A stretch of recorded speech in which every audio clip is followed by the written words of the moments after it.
दिल्लीतील स्फोटाच्या घटनेनं केवळ राजधानीत नाही तर संपूर्ण देश हादरून गेला।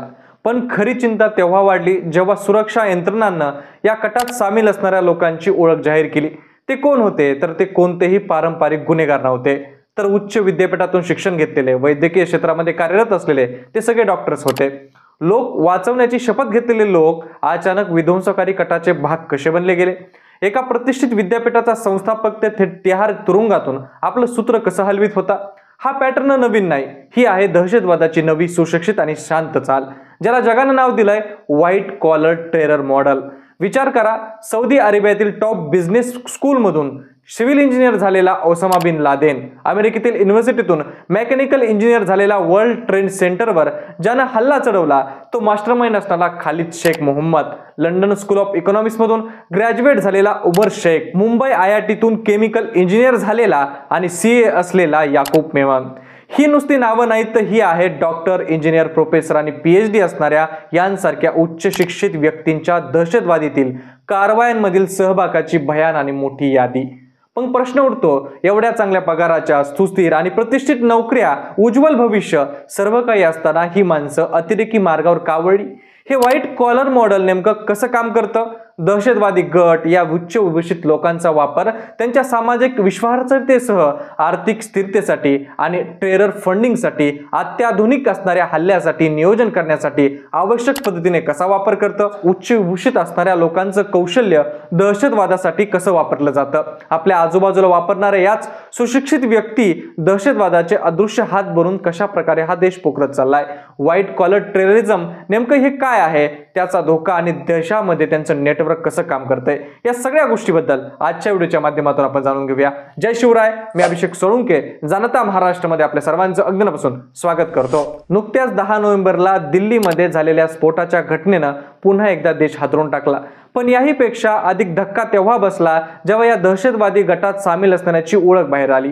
हे प्रशिक्षित दहशतवादी नव्हते, तर ते होते उच्च विभूषित असणाऱ्या आणि समाजात प्रतिष्ठित असलेले लोक होते। या 6 डॉक्टरांना या कटामध्ये सामील असल्याचे आरोप झाले। या कटात त्यांना अटक झाली आणि ज्या अल फलाह विद्यापीठातून हे डॉक्टर शिक्षण घेऊन आले होते त्या विद्यापीठातील संस्थापक असणारा जवाद अहमद सिद्दीकी हे देखील 3 वर्षापासून तुरुंगात आहे। हे केवळ एक एज्युकेटेड डॉक्टर दहशतवादी निघाल्यामुळे नाही, तर असे अनेक प्रकारचे उदाहरणं जगभरात आहेत। जगभरात पुन्हा एकदा व्हाईट कॉलर टेरर मॉडेल अत्यंत धोकादायक असल्याचं देखील चर्चा त्या निमित्तानं सुरू झाल्या। या घटनेनं अनेक गंभीर प्रश्न उभे केले आहेत। उच्च शिक्षण आणि चांगली आर्थिक सामाजिक पार्श्वभूमी असताना ही माणसं विध्वंसाच्या मार्गावर का जातात? आणि समाजाच्या मुख्य प्रवाहात वावरत असताना अत्यंत साधे सभ्य असणारे हे लोक दहशतवादाचे छुपे सूत्रधार कसे बनतात? हे समजून घ्यायचं असेल तर एक गोष्ट लक्षात घ्या की हे मॉडेल आजचं नाही। मी तुम्हाला अशी एक मोठी यादी देतो की ज्यात engineer, doctor, PhD, scholar, professor, पत्रकार अशा प्रतिष्ठित हुद्द्यावर काम करणारी अत्यंत हुशार, वेल एज्युकेटेड माणसं दहशतवादी म्हणून जगाच्या समोर आली आहेत। यातील पहिलं आणि सर्वात मोठं उदाहरण म्हणजे ओसामा बिन लादेन। सौदी अरेबियातील अजिज युनिव्हर्सिटी, जी आशियातील टॉप बिझनेस स्कूल पैकी एक मानली जाते, तिथून त्याने सिव्हिल इंजिनिअरिंगची पदवी घेतली। त्याने बिझनेस ॲडमिनिस्ट्रेशन आणि इकॉनॉमिक्सचाही अभ्यास केला। पण याच सिव्हिल इंजिनियर जगातील मोस्ट वॉन्टेड अतिरेकी बनला, ज्याने सप्टेंबर 2001 मध्ये अमेरिकेतील वर्ल्ड ट्रेड सेंटरवर हल्ला घडवला। वर्ल्ड ट्रेड सेंटरवरील हल्ल्याचा मास्टरमाइंड होता तो खालिद शेख मोहम्मद। ओसामा बिन लादेनच्या अल कायदा या ऑपरेशनचा तो प्लॅनर होता। तो अमेरिकेच्या नॉर्थ कॅरोलिना या युनिव्हर्सिटीमधून मेकॅनिकल इंजिनियर झालेला होता। यानंतर मोहम्मद अट्टा ह्या नावाचा दहशतवादी जर्मनीतील हॅम्बर्ग युनिव्हर्सिटीतून आर्किटेक्ट झाला होता। पण याच आर्किटेक्टनं अमेरिकन एअरलाइन्सच्या फ्लाईट क्रमांक 11च्या हायजॅक पायलट बनून वर्ल्ड ट्रेड सेंटरच्या टॉवरमध्ये त्याने विमान घुसवलं। याआधी 1993 मध्ये वर्ल्ड ट्रेड सेंटरवर जो बॉम्बस्फोट झाला होता त्यामध्ये अहमद ओसूफ नावाचा इलेक्ट्रिकल इंजिनियर सामील होता। आता भारतात देखील काही प्रमुख दहशतवादाचे हल्ले झाले, त्यांचे देखील शिक्षण पाहिलं तर हा पॅटर्न कशा प्रकारे या भारतामध्ये देखील वापरला गेलाय ते आपल्याला स्पष्ट होईल। भारतामध्ये बघायचं झालं तर अफजल गुरु हा देखील MBBS ला शिकणारा मेडिकल स्टुडंट होता। त्याला डॉक्टर व्हायचं होतं, पण दहशतवादी संघटनाच्या संपर्कात तो आला आणि तो 13 डिसेंबर 2001 रोजी थेट त्यानं भारताच्या संसदेवर हल्ला चढवला। याकूब मेनन हा 1993च्या मुंबई साखळी बॉम्बस्फोटामध्ये कटात त्याला फाशी देण्यात आली। तो एक CA होता। इग्नू मध्ये पॉलिटिकल सायन्स मध्ये पोस्ट ग्रॅज्युएशन देखील त्याने केलेलं होतं। इतक्या शिक्षणानंतरही तो चुकीच्या मार्गाला लागला। रियाज भटकळ, ज्याने इंडियन मुजाहिदीन या दहशतवादी संघटनेची स्थापना केली, तो एक इंजिनियर होता, ज्याने 2007 मध्ये हैदराबाद बॉम्बस्फोट, 2008 मध्ये दिल्ली बॉम्बस्फोट आणि 2006 मध्ये मुंबई सिरियल बॉम्बस्फोट घडून आणले होते। यानंतरचा आहे हाफिज सय्यद, जो लष्कर-ए-तोयबाचा संस्थापक आहे, ज्यानं लाहोर युनिव्हर्सिटीतून डबल मास्टर केलेला असून तो तिथं प्रोफेसर देखील होता। याच प्रोफेसरनं 2008 मध्ये मुंबई हल्ला आणि संसदीय हल्ला केला होता।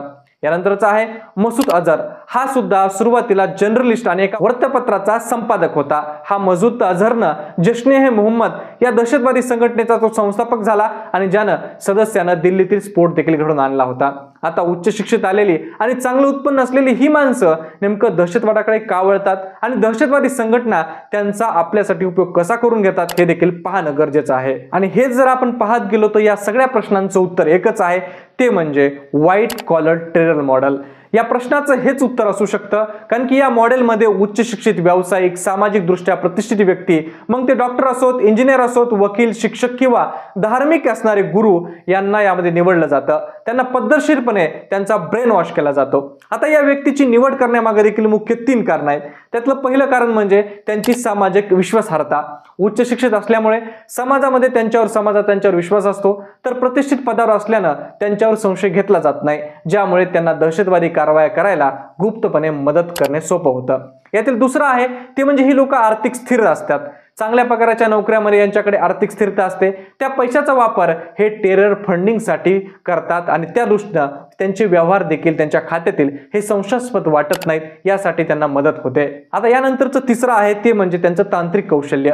उच्च शिक्षणामध्ये विशेषतः इंजिनियर आणि IT स्पेशलिस्ट असणाऱ्या लोकांकडे त्यांचं आधुनिक तंत्रज्ञान, आधुनिक तांत्रिक कौशल्य, या कौशल्याचा वापर ते गुप्तपणे डेटा सुरक्षा, ऑनलाईन प्रोपगंडा आणि दहशतवादी हल्ल्याच्या अचूक नियोजनासाठी ते करतात। याच मॉडेलमुळे अनेक बळी देखील ठरलेले उदाहरण आहेत। अमेरिकेतील जॉर्ज वॉशिंग्टन या युनिव्हर्सिटीतून सिव्हिल इंजिनियर असलेला अनवर अल-कवायदी हा अल-कायदाचा मुख्य प्रचारक होता, ज्याने अनेक हल्ले याचं प्लॅनिंग केलं। अलीगढ मुस्लिम युनिव्हर्सिटीतून PhD आणि स्कॉलर असलेला मनन बशीर एक उच्च शिक्षित कुटुंबात असताना देखील तो दहशतवादी संघटनामध्ये सामील झाला आणि 2018 मध्ये तो मारला गेला। अलीकडे भारतीय घटना या धोक्याची तीव्रता आपल्याला दर्शवतात, कारण की IT मुंबईतून केमिकल इंजिनियर असलेला अहमद मुर्तुजा याने देखील 2023 मध्ये गोरखनाथ मंदिरावर हल्ला केला आणि त्याला त्यामध्ये फाशी शिक्षा सुनावण्यात आली। ऑक्टोबर 2025 मध्ये अल-कायदा संपर्कात असलेला उबेर, जो पुण्याच्या IT कंपनीमध्ये सॉफ्टवेअर इंजिनियर होता, तिथं चांगली नोकरी करत होता, पण त्याला ATSनं ताब्यात घेतलं।